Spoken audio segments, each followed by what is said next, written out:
Sākam!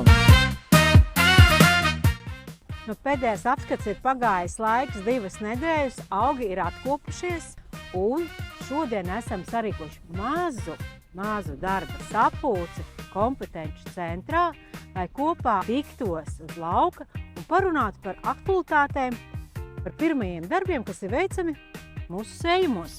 Mēs vispār kaut ko sākam domāt un plānot, mums ir jāizmēra augsnes temperatūra. Dienas viducītī ir no 7 līdz 8 grādiem.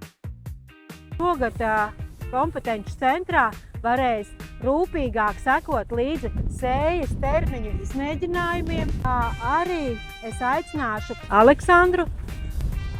Aleksandr, kas tavā lauciņā šogad būs jauns? Sveicināti! Vēl pavisam nesen tikāmies mūsu Skandagra Latvijas semināros, kuros dalījāmies ar pagājušā gada slāpekļa mēslošanas līdzekļu efektivitātes izmēģinājumiem. Šodien esam sapulcējušies, lai izrunātu šī gada nianses.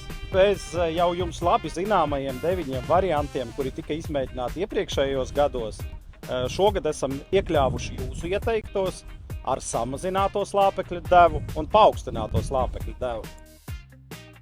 Jauns demonstrējums, kas vēl nav bijis kompetenču centrā, tas būs ārpus sakņu mēslojuma demonstrējumi, un par tiem man pastāstīs Krišāns.